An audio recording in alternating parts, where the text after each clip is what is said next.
North Carolina has over 40,000 farms covering more than 8 million acres of land. With such a massive agricultural industry, you might think all of its citizens are eating well, but you'd be wrong. More than 1 in 10 North Carolinians struggle to secure enough food for a healthy lifestyle, despite the abundance that has grown in their state's backyard. How did we get here? And more importantly, how do we move forward? Fortunately, most people have never experienced food insecurity. That is, until the COVID pandemic. For the first time, North Carolinians experienced food insecurity en masse.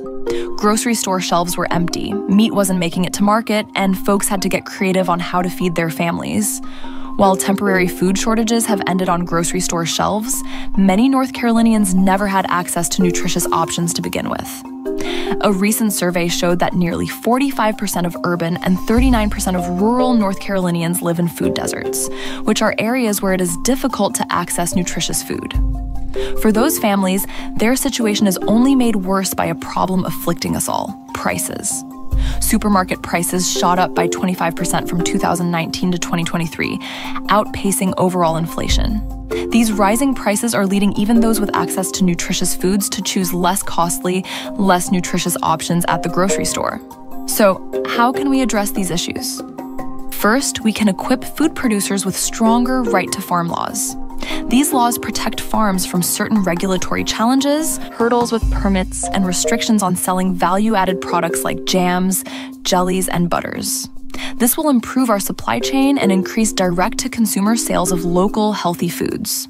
Second, we need to address the impact of environmental, social, and governance, or ESG, policies on small farms.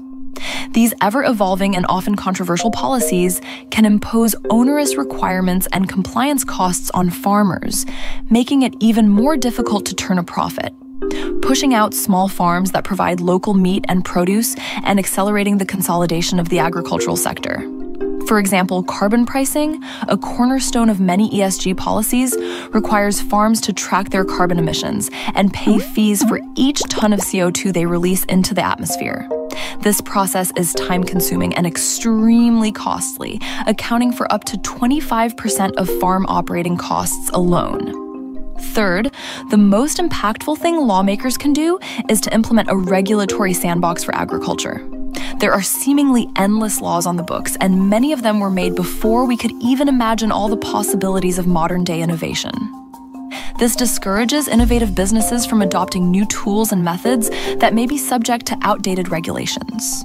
A regulatory sandbox allows entrepreneurial farmers to apply for a waiver of existing regulations and test cutting-edge ideas for a trial period. After the trial, state agencies can use these examples as case studies to improve our regulatory landscape and promote new and better ways of farming. If North Carolina wants to protect its long history of farming, it needs to lead the future of agriculture.